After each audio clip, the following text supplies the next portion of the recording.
The presentation is about healing fears and childhood traumas. And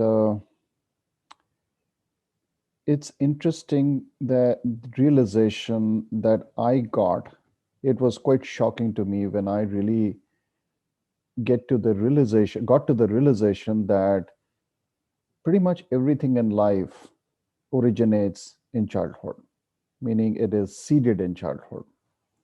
That's kind of obvious. It's a fact that most of us know, but a deeper realization of it is pretty life changing. I was like almost shocked when I realized that the source of all our challenges or even goodness is rooted in a single belief, a single thought pattern. And that is pretty shocking in many ways because we are not used to thinking like this.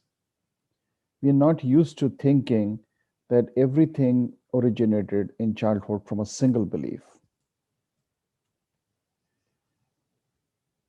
So remember, there's a difference between knowledge and realization.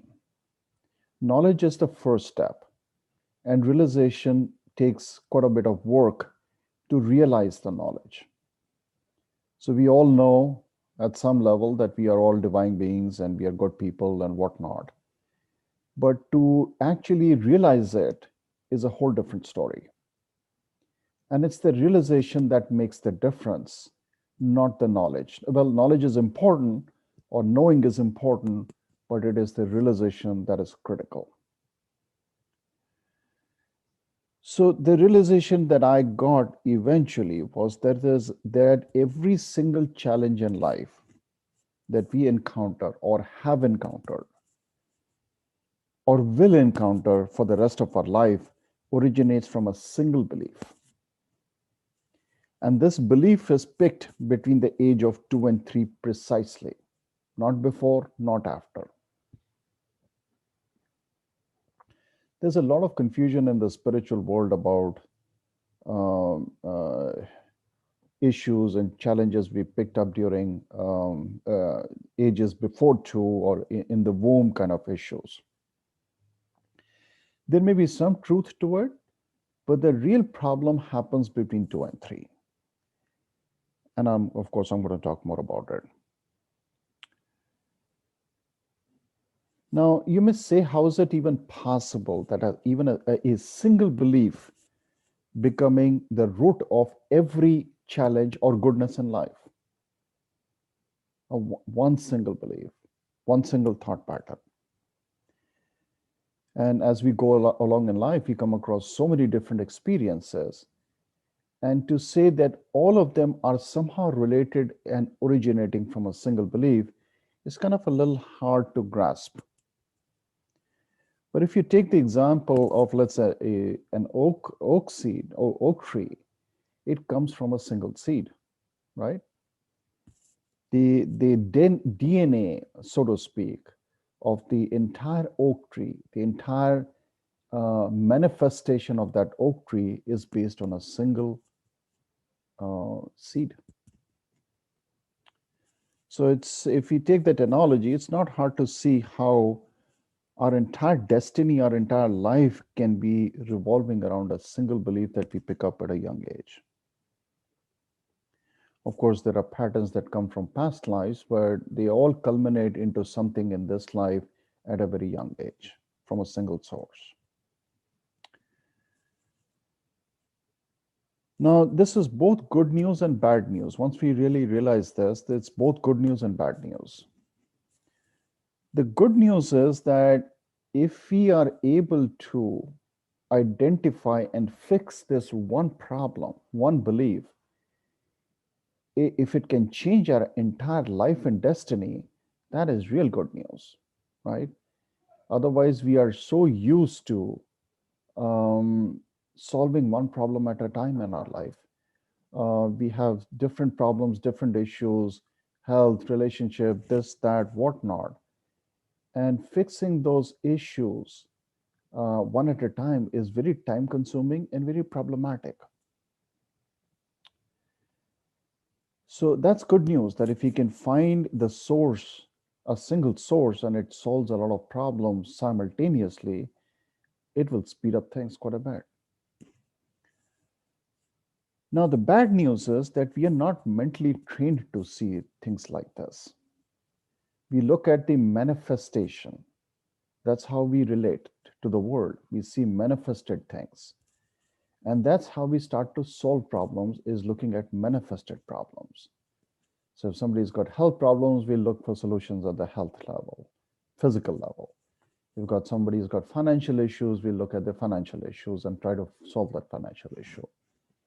So we are really used to looking at the physical manifestation and not at the root, not at what is causing all those. And that's, I think, the greatest part of our spiritual development is to start seeing the root is in the consciousness. The root is not outside. Again, we know this as a concept, but to realize that is another story. So I hope you open your minds to going deeper and deeper into the source and not just the manifestations.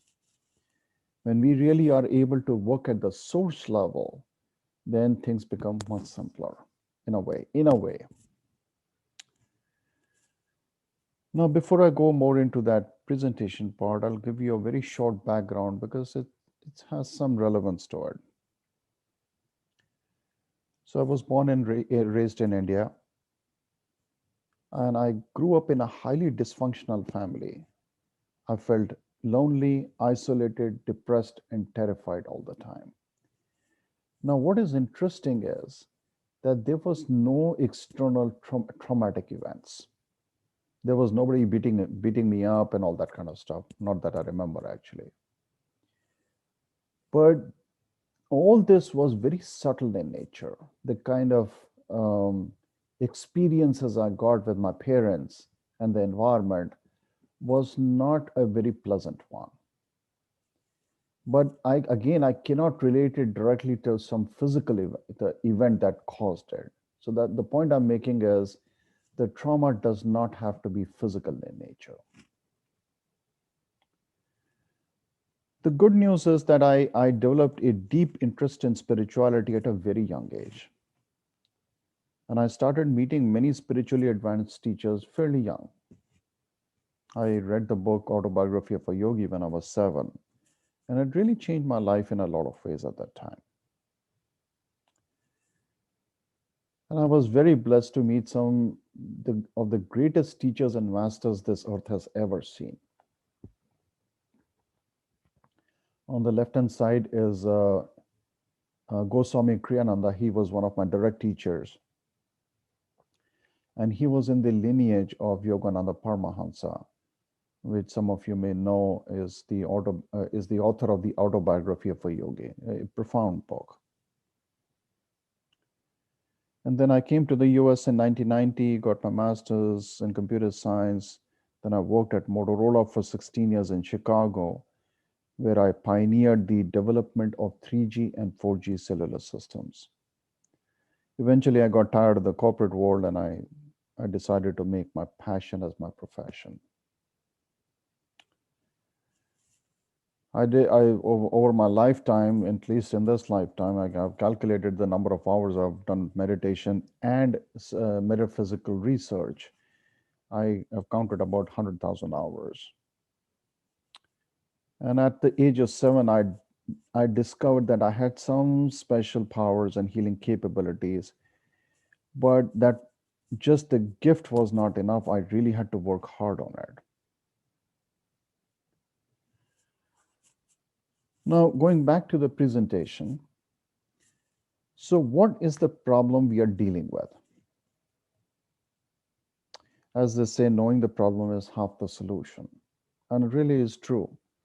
We need to understand the problem at a much deeper level.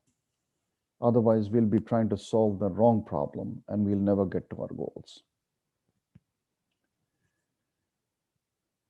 Now, again, this is a known concept to some degree, but try to get a deeper realization of the problem. Identity. What is identity? Identity is something that you, at a deep level, identify yourself to be. And it is this identity that creates all challenges or all blessings in life. Our I am. So, our deep seated I am is the magnet that attracts things into our reality. Again, realized I am, not just intellectual I am. So, our soul at the core of our being is the divine I am that all of us carry, right? But not very many people actually realize that I am, the deep rooted, deep seated identity. So, on the on the soul layer, so soul is at the deepest level of our consciousness, right? Without the soul, we cannot exist. On top of this, on the next layer above the soul, is the layer of I am layer for this incarnation. And I'm going to talk more about that. On top of the I am layer is the energy body, meaning the energy body generates from the I am layer.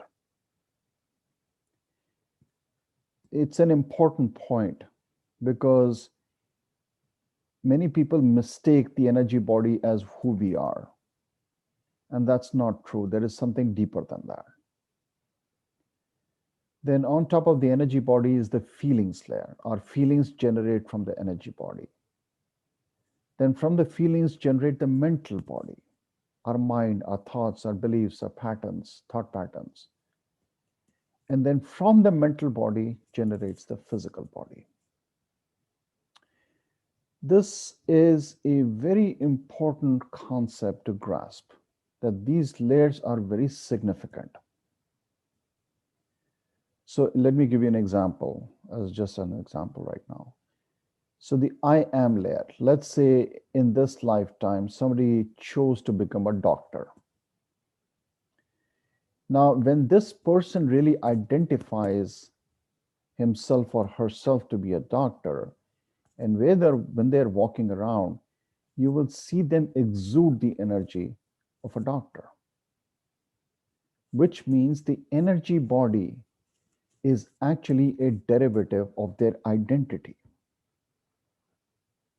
And then from the energy body generates the feelings. This doctor feels like a doctor, acts like a doctor, does things like a doctor. And from the feelings generate the mental body. This person thinks like a doctor, right? And the physical body, of course, demonstrates that, all of this.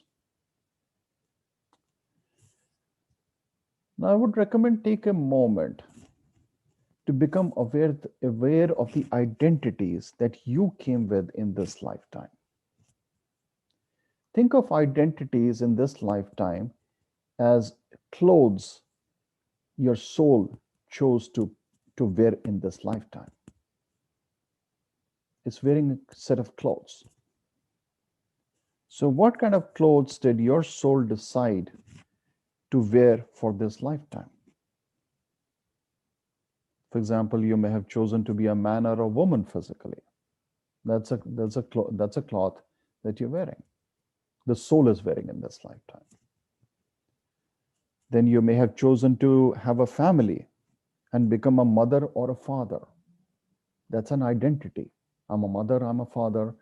It's an identity that your soul chose to pick in this lifetime. Then you may have chosen a profession from millions of professions. And you get this idea, right? You get the idea of identity. Now, the identities are not limited to physical. The identities go deeper than that.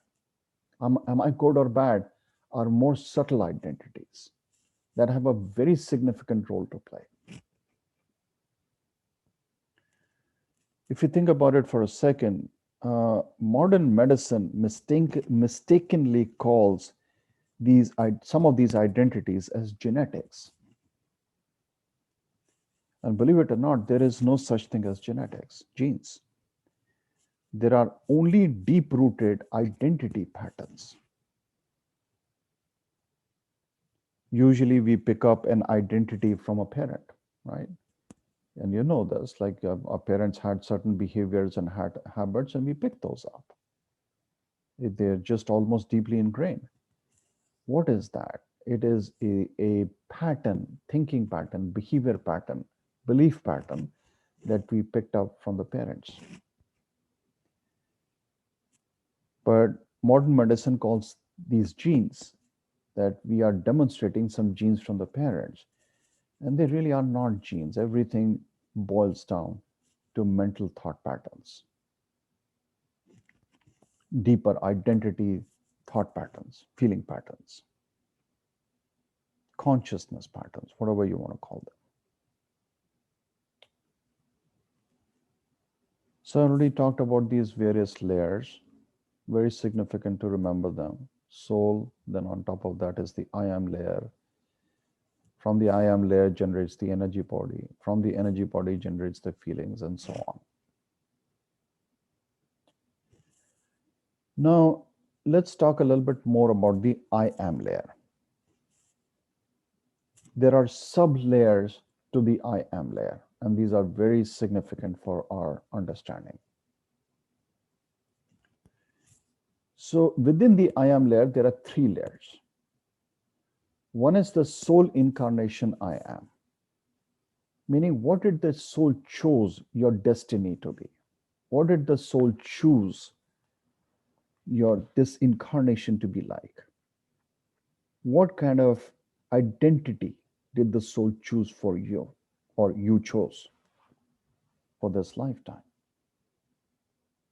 So those are soul level, that's a soul level I am, soul incarnation level I am.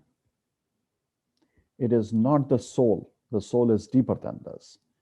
But in this lifetime, at this layer right above the soul is the incarnation I am that the soul chose for this lifetime. Then on top of this soul level incarnation is the wounded I am. And I'm going to talk about that more. And then on top of the wounded I am is the coping I am. I want to make a point right here that wounded I am is not a punishment. Wounded I am is actually chosen by the soul as well in this lifetime for healing purposes. I'm sure everybody knows about, or at least most people know about, the Sufi poet called Rumi. And Rumi says that it's through the wound that the light enters. And there's absolute truth to it. That it is the wound that makes us go on a certain path of healing. So it is, the wounded I am is not a punishment. It is actually for your growth, for our growth. It's not pretty, it's not easy, but it is still a very needed aspect. So the wounded I am, what is the wounded I am? Before the age of 2, the child typically has no sense of separation. And make this point very clear in your minds if you can. The sense of separation starts after 2, roughly. So if before the age of 2, the child's consciousness does not consider itself to be a separate entity. It thinks it is one with the environment, with the nature, with the parents, with everything around. It cannot separate itself. So at a consciousness level, it doesn't treat itself as a separate being. That means the child has no idea of his identity at that point. There's no identity. It's like one big ocean of energy, or it feels itself as part of the ocean. And I'll talk a little bit later also, but or maybe I'll talk about that now a little bit. Have you heard of this whole concept of the oneness movement that is run by so many teachers and gurus? And you hear this so commonly, I hear this so commonly, that people are trying to become one. And it is such a wrong concept. It is wrong to its core.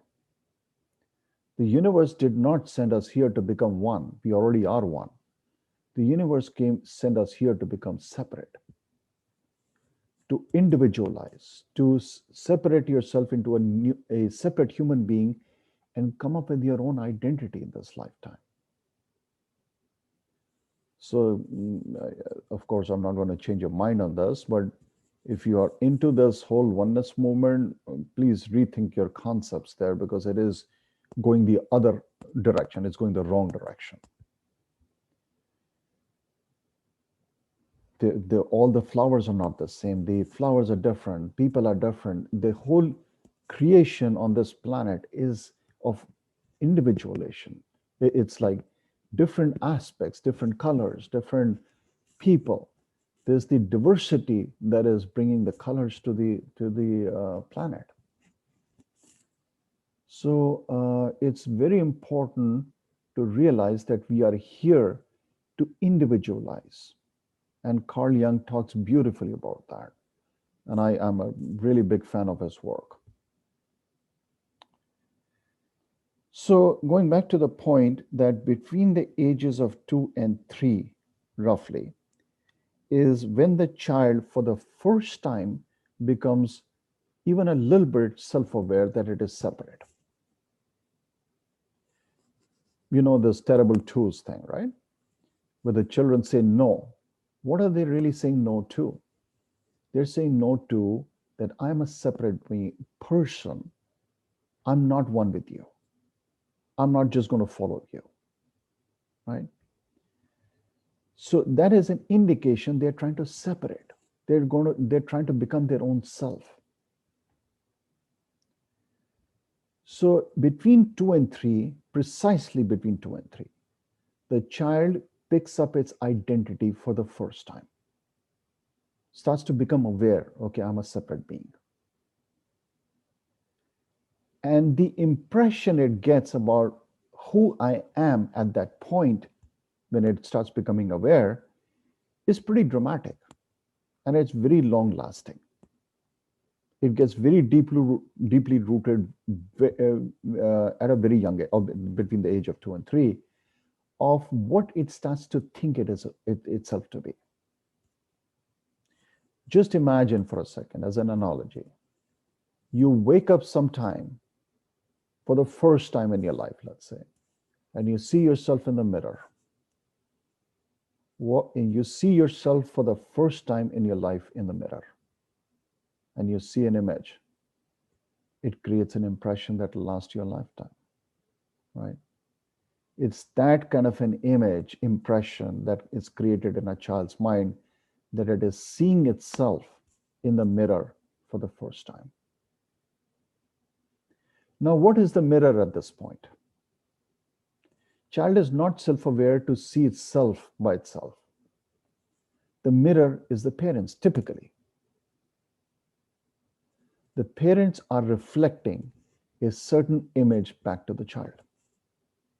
And that's the identity that gets formed in the child's mind, pretty deeply. So if the mirror is saying you're unconditionally loved, then 99% the child's life is going to be good for the rest of the life.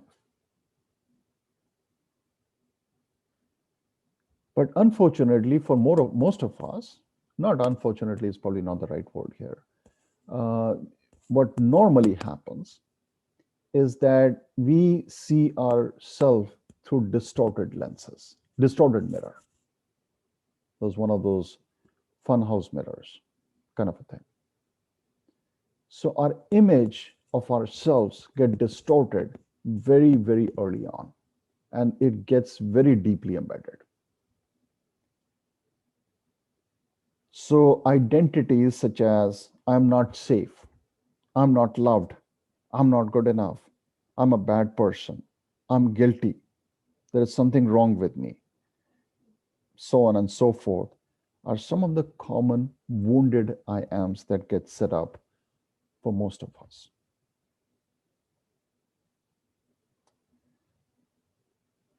Now, this wounded I am is what is going to attract all kinds of things in life because it is at a very deep level. It is so deep that most of us don't realize it ourselves. It is very subconscious in nature.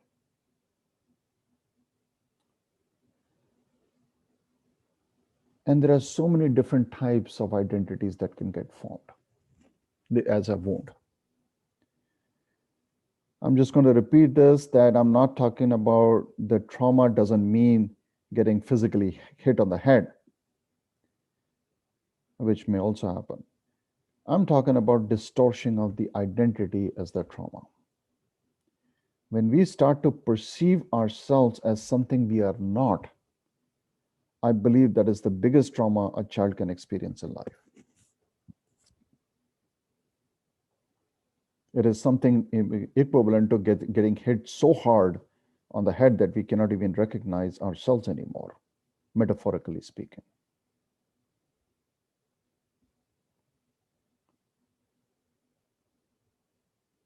Now, the only way the child can survive, because remember, survival is the number one priority of a living being, any living being. It is hardwired into our brains, body, brains, heart, everything. Survival always takes precedence. In fact, most of human motivation can be traced to survival of some kind. So when the survival kicks in right after that, because that wound is very painful to a child, to the human consciousness, that is extremely painful. And with that pain, the child will have a hard time surviving. So to survive, the child, the only mechanism child has is to disconnect the link between heart and mind, between our feelings and our mental patterns. It gets disconnected. Because the emotional or feeling patterns of wound are so painful to deal with that most children will not survive that. In other words, we learn to bury our feelings and emotions in order to survive.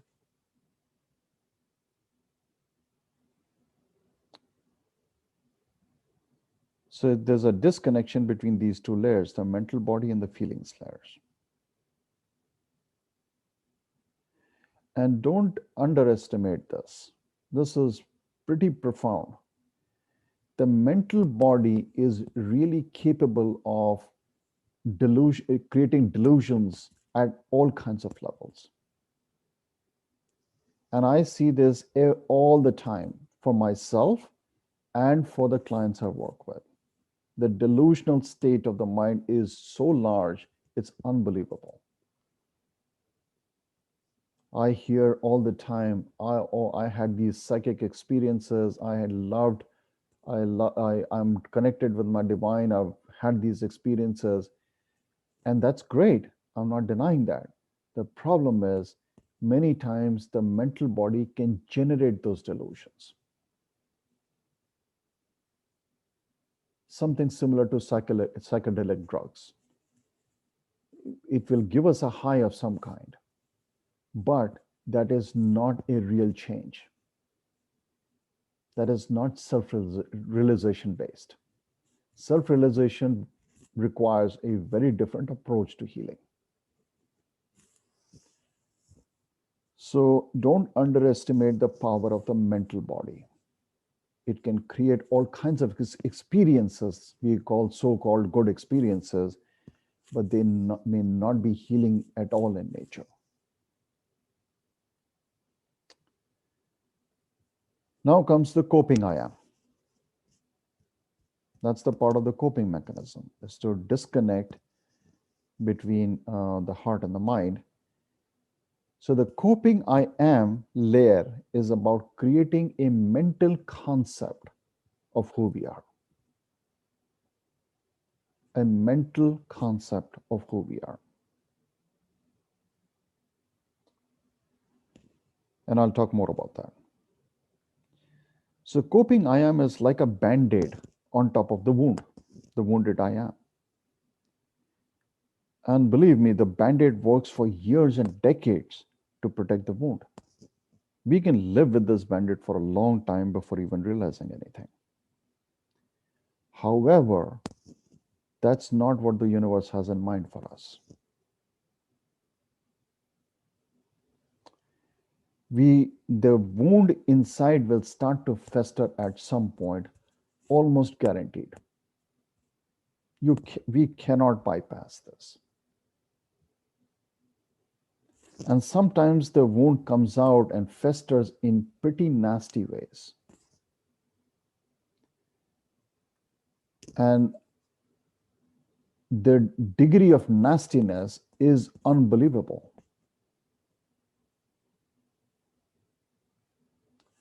So it's just all over the place, from people crippling themselves, literally killing themselves, in many, many, many ways, not just physical killing, but killing every part of their life.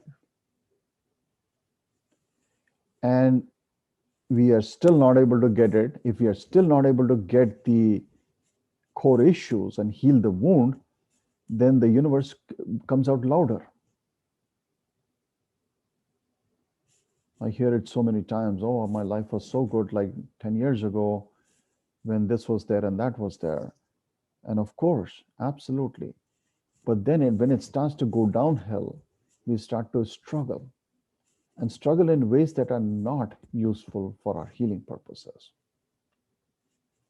We start to blame, we start to get angry. And I've done all of this. Believe me, I'm not out of this equation. I've learned through that process. But I'm just telling you from experience that it does not work. The universe becomes louder and louder. You like, just as an example, and I don't want to say nothing wrong or bad about anybody who has hurt me in that way, because it was for my learning. That's the key. But my mother was narcissistic. She really messed me up. And I had no clue at that time, of course. I was growing up. I was like, when I left the house, I was like 25. And right after that, I didn't do any, I had no clue what to do about it. So the universe came out louder. I got married to a person who was twice as bad. So it became louder than that, louder from the previous experience. Now, that was all part of my destiny. I agree with that. But the healing started when I really started to look at some of the core issues. Okay, so as part of the coping mechanism, coming back to coping, there is something called personality adaptation that comes in. It's a very common term used in psychotherapy. So we start to change our nature to fit in, to get some love, acceptance, and safety to survive. We adapt ourselves. We literally twist ourselves into something that we are not. We start to learn arbitrary definitions of good and bad from society. We learn to pretend, which is very, very common. Pretend to please people, pretend to do this, it's not who we are. We pretend ourselves to be really good from outside and hide the negative. Have you seen people go into religious places, sing songs of devotion, pretend to be kind and loving, and come home and do really bad things? I've done it. Right? We all do it at different levels, different degrees, different times. We all pretend at some level. When you go to work, you have a different personality. When you are at home, you have a different personality. When you are in a religious place, you have a different personality. We are changing our personality all the time. So let me give you a short list of things I did to survive as coping mechanisms. And as I said, my mother was narcissistic. So this was a perfect camouflage for survival purposes. I took on the personality of weakness, right? To stand up against a narcissist is committing suicide, especially for a child. Get in trouble because that was the time I got some parental attention. So trouble became my best buddy at that time. Illness was also a very nice way to get attention. Anger, complaining, martyr, perfection to please parents, hide, victim mindset.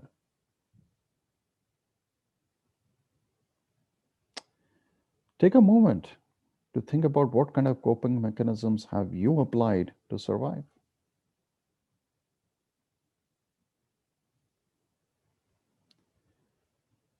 Now remember, these coping mechanisms become so deep rooted in our body and mind that, first of all, we don't know they exist. And secondly, they will start to show up in the physical body as well. They're not just limited to feelings and consciousness. Remember, physical body is not independent. Physical body is dependent on all the layers underneath it, starting with your I am layer.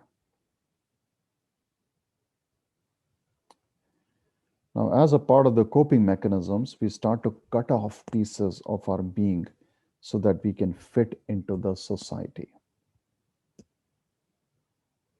We disconnect from our feelings and emotions that are not acceptable to the society. If you cry, I will give you something to cry about. How will this program the child to cut off crying, to cut off processing the emotions?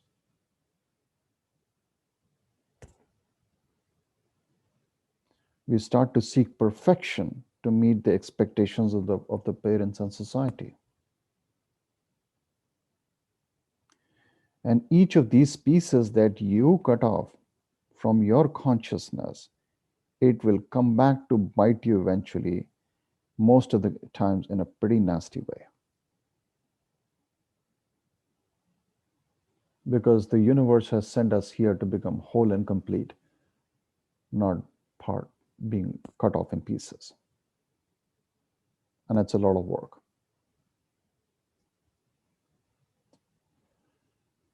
So we create two personalities as part of our adaptation mechanism.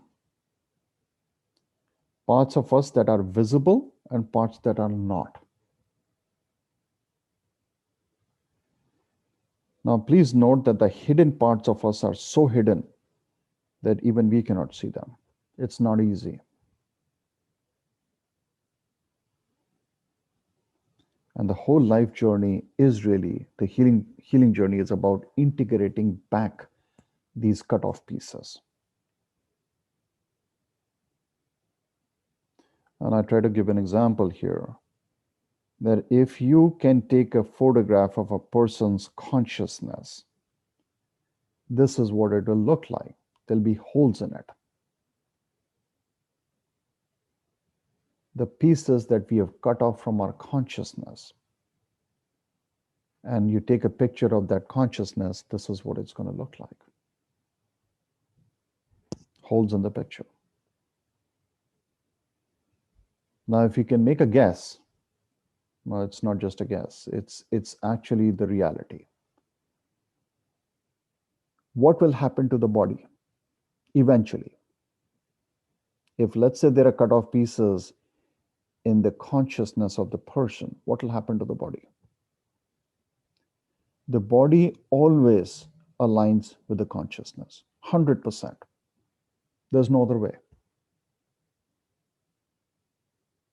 The body, I'm talking about not just the physical body, I'm talking about all physical manifestations, your finances, your career, your health, um, anything else. Any physical manifestation of your reality will demonstrate, will match exactly with your consciousness. Always. There's a time delay. Absolutely. This hole that was created maybe when you were 2 or 3 may not show up in your physical reality for another 40 years, 50 years. There's a time delay. It takes time for the physical to catch up with the consciousness. So if someone is an example, someone has got cancer and some body part has to be removed because of the cancerous nature of things. And if there is a picture that is taken, if there's a way to take the picture of that person's consciousness, you will see that exact body part is missing from the consciousness. It has got to be absolutely precisely exact. Now, this is also good news. So even if, let's say, somebody has got physical issues of some kind, just taking physical body for now, then it can be healed. The body will generate itself the moment, not moment, but after some time maybe, but it will generate itself when the consciousness has gotten healed. So that body part that was missing is now consciously being put back in the consciousness. The body will align with it. Absolutely 100% truth to it. And I have seen so many cases of that in my healing work. And people call this miracle. It really is not a miracle. That's how the nature is. You heal the consciousness completely at the deepest level, not at a pretend level. At the deepest level, you heal the consciousness. The body has to align with it. There's no miracle in that sense.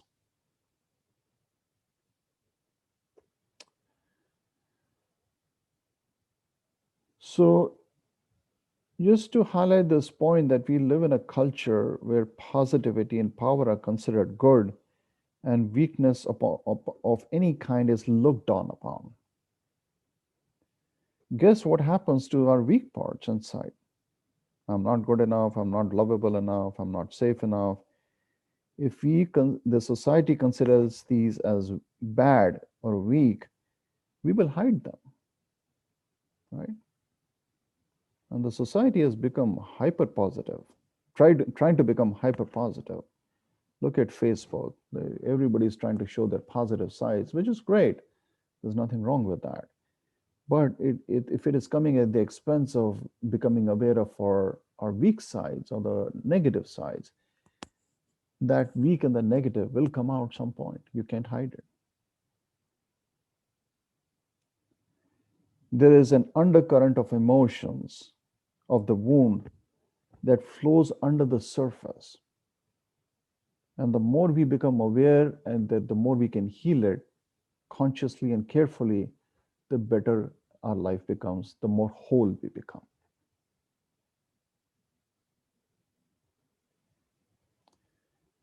And in the spiritual world, I apologize, guys might have sensed it. I've become pretty disillusioned with the spiritual community these days.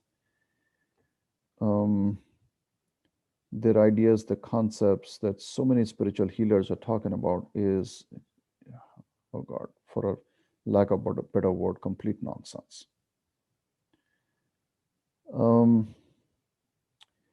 There is something called a term called spiritual bypassing, a term coined early in 1980s by a psychologist, John Wilward.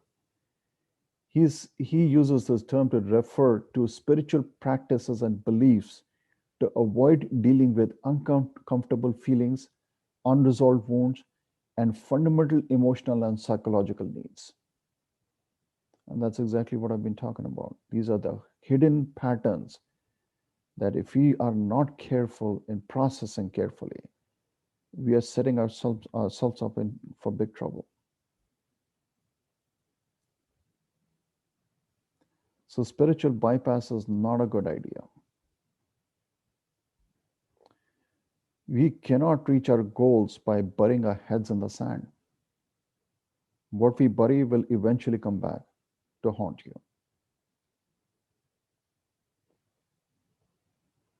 Carl Jung, my favorite psychologist, he says one does not become enlightened by imagining figures of light, but by making darkness conscious.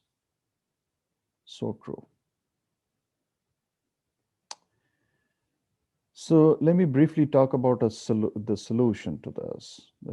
Hopefully, you guys have become aware, at least to some degree, of the problem. So, what is the solution? The solution is both simple and not simple.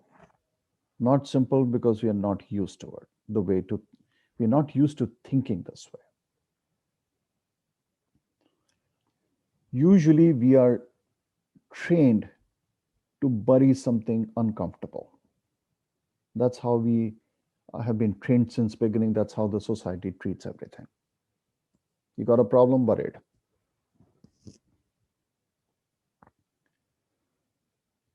So we need to do something opposite to heal the wound. We got to become aware of our coping mechanisms and the wound itself. And how do we do that?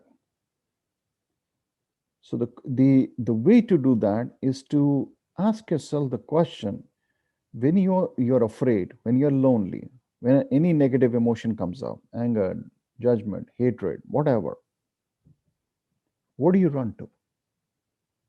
What do you run to when something negative comes up? So there are two things here. First is the negative itself, the emotion that comes up. We are trying to look the other way. We don't want to look right into the eyes of the negativity. The wound itself is an indicate. The negativity itself is an indication of the wound, the underlying wound. And when you look the other way, is the mechanism of coping, is how you cope with that negativity. So what you run to could be something physical or something emotional. So there are two separate things here. One is the problem, it's the emotion itself, the negative emotion itself. And then the second is, what do you do to overcome it? So what you do to overcome it is the coping mechanism. So somebody runs to alcohol to overcome some of the deeper wounds and feelings of loneliness, frustrations, whatever. Netflix, anger, fighting with partner, working too much, helping others, being of service to others, whatever the cases may be. Imagining divine light to overcome that negativity. I'm not saying any of these things is bad or wrong. The only problem is if these problems remain hidden, is where they cause problems eventually. So becoming aware of the wound and the coping is the first step in healing. And the subsequent three next steps is unconditional love towards the wound or the coping, understanding and validation, and then the third step is wisdom and choice. Let me give a simple example or analogy to get this idea clear. So say you have a small child. The child comes to you crying. She's upset. What would you do to help the child? To heal the child, help the child, what would you do? Would you say, stop crying, or I'm going to give you something to cry about? That's certainly not going to work, right? That's going to be more damaging than anything else. So the right way to do it, and again, we have not been trained in this real art of parenting. The first step is to always hug the child. Hold the child, hug the child. Don't say anything to the child. Don't try to change the child's mind.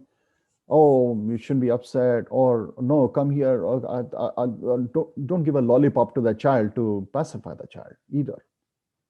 You don't want to change anything. The moment you start to change something for the child right away, the child will not feel validated, understood. So the first physical step you take is to hug the child. That gives a sense of trust for the child that, okay, I'm being heard, I'm being validated. It's okay to feel this way. It's safe to have these emotions. Then the second step, when the child is feeling a little better, then you ask the child, what happened? Why are you crying? This is where understanding comes in. Try to understand the child from child's perspective, not from your perspective, because that will invalidate the child. Try to understand the child from child's perspective with complete genuineness of your heart. No judgment. The judgment cannot be there here. Because what the child is feeling is true and real for the child. It may not be true for you, but it is true for the child. The third step is equally, if not more important. Now, this is after the child has felt validated and accepted. Then comes the step of wisdom. This is difficult and complicated sometimes.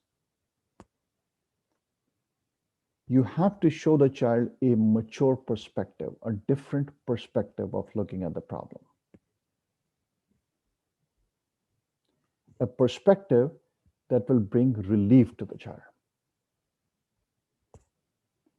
And this is what changes the child's trajectory of life.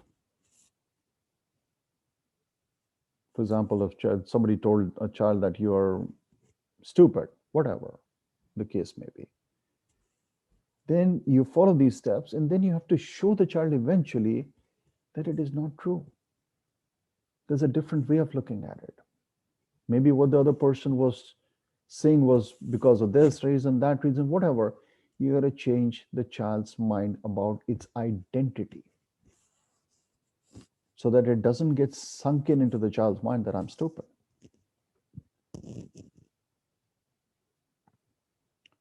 So those 3 steps are very important. Each of them. You miss one step, it won't work. You guys tried emotional freedom techniques, all kinds of emotional freedom techniques floating out there, tapping and this and that and whatnot. They are great, yes. But can you see what is missing in this whole healing part, this tapping technique? Okay, I can tap myself. I can do whatever to release some of the emotions. Where's the wisdom part? How am I going to change my understanding about my identity, about who I am? And I can release the emotion, it'll come back 10 days later. Because the wisdom has not come in. And I can be tapping myself for eternity. Nothing will change. It's like modern medicine. Where you take a Tylenol, the headache will go away for some time. It'll come back 10 days later. That's what most of unfortunately, that's what most of teachers are teaching in the world, is these temporary solutions. They're not solutions, really.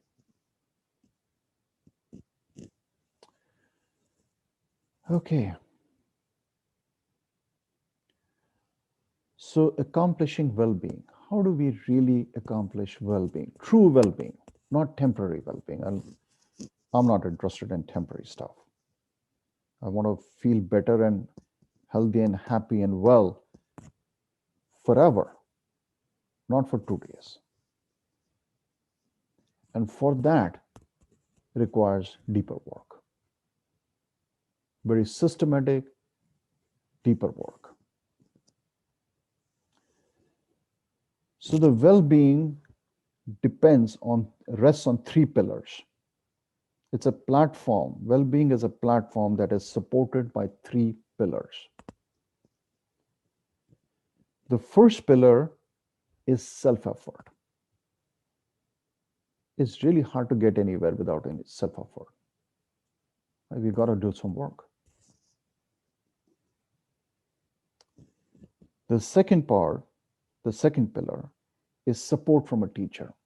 And I cannot overemphasize that. Support from a wise teacher. And the third part is patience. We are on this earth plane for growth. Growth is healing. Growth and healing are the same things. Evolve, growth, be more aligned with the true principles of the universe.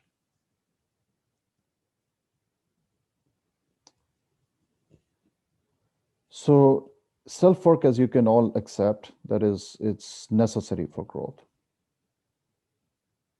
If somebody wants to become a doctor, nobody can make you a doctor. You got to do it on your own. You got to work.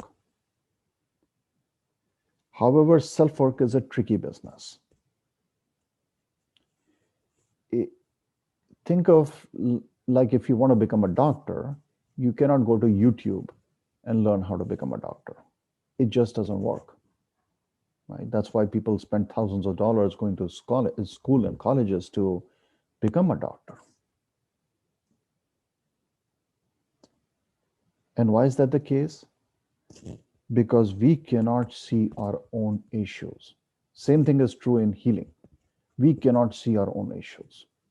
It just doesn't work. It just doesn't work. And I'm sure a lot of us have tried it, doing it on our own. It doesn't work. That's good news and bad news. Good news that having the right teacher, you can speed things up considerably. I could not have been here without the support of my teachers. The bad news is it does take patience, time, work, and seeking help, and not just going to YouTube for that.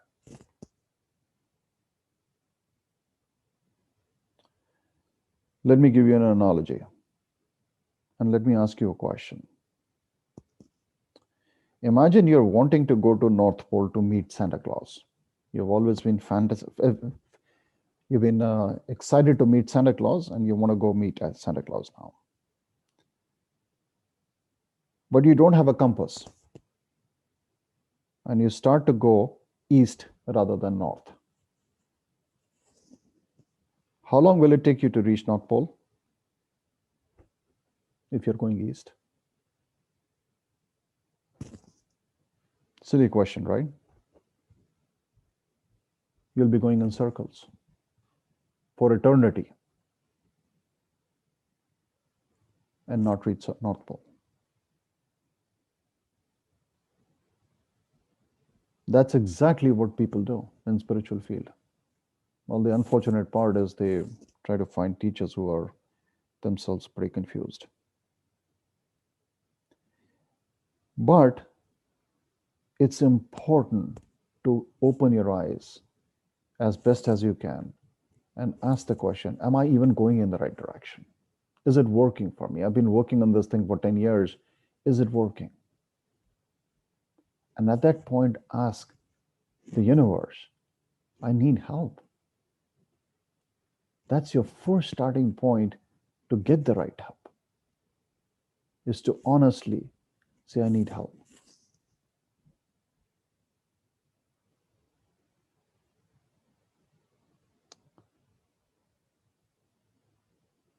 So be very careful of what you hear in the spiritual world. It is many of these is just not right.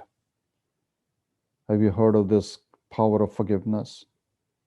Yes, it's a beautiful thing.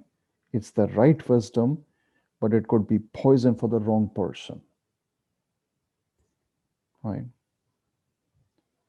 So please do what you need to do to get the right help and go in the right direction. And I provide support for the to the best of my ability to my clients, and I'll just briefly mention those. Um, so what I do for a support perspective to help my clients, first is energy psychotherapy. It's a combination between spiritual energy work and psychotherapy.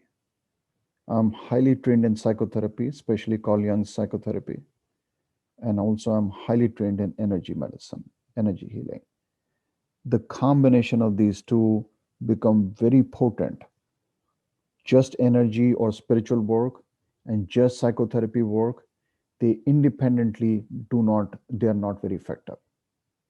Energy work and spiritual work is just trying to heal the subconscious. Important, but not enough. The two minds, the subconscious mind and the conscious mind, they need to work together. If you heal the subconscious, the conscious will interfere.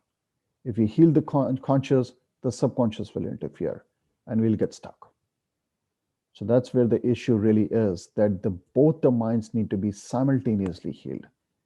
And I'm highly trained in both these areas. I can psychically see and understand your deeper wounds and coping patterns while also understanding how your mind is working and tell you precise formulas and things to help heal both simultaneously. And that becomes very fast and quick. Not instantaneous, but much faster. Then Lifetron healing, all these are on my website as well. Lifetron healing is about healing the deeper subconscious layers, healing at an identity level. I truly believe there is no healing system in the world that heals a person's consciousness at an identity level. So when you go for some form of, let's say, energy healing, let's say call it Reiki, just for an example, then you will feel relaxed, you'll feel better, but you will not come out as a different person. You'll not come out as a different person. You'll be the same person. The identity does not change with those things. It is heal. Remember that slide I showed about the different layers of consciousness? The energy body is what the layer most of the energy healing systems work on, right?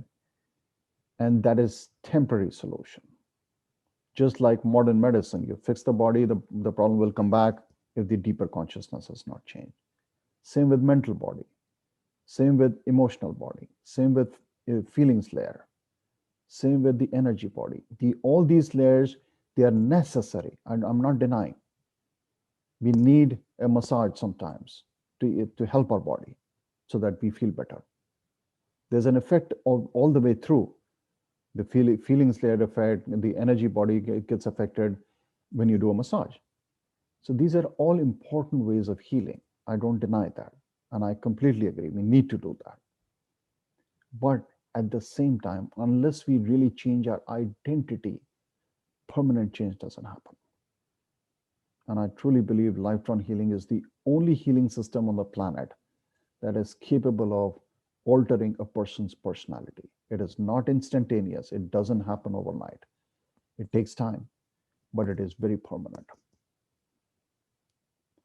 Then there's something called miracle healing, that I do healing work through my own powers. I've developed many spiritual powers, supernatural healing powers over the years. And so I am very involved in the miracle healing treatment and an urgent treatment. So some people, if let's say, have some major issue going on in their life and they need something relatively fast and quick, then these treatments are very effective. Remember, these last two treatments are not for everyone. Not everyone it'll work on them. So I need to evaluate if somebody is wanting that. And they're also not cheap. They're much more expensive.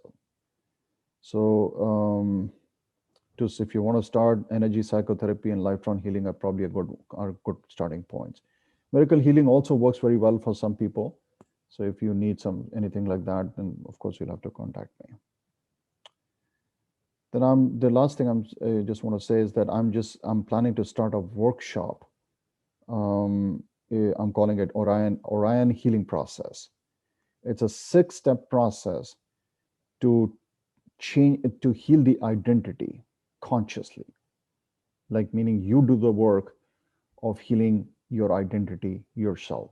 Lifetron does most of it subconsciously, but this one is where you do the work and try to identify and change the negative patterns that have gotten set up.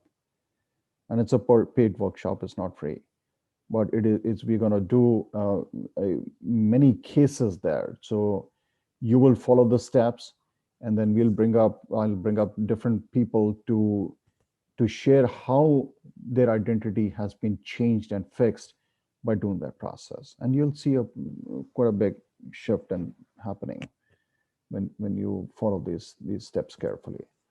I'm still in the process of creating this workshop, but I'll send you an email once I have that ready. So that's about it for today. This is my website if you want to get some more information or contact me. Okay. Thank you, my friends. I will talk to you again.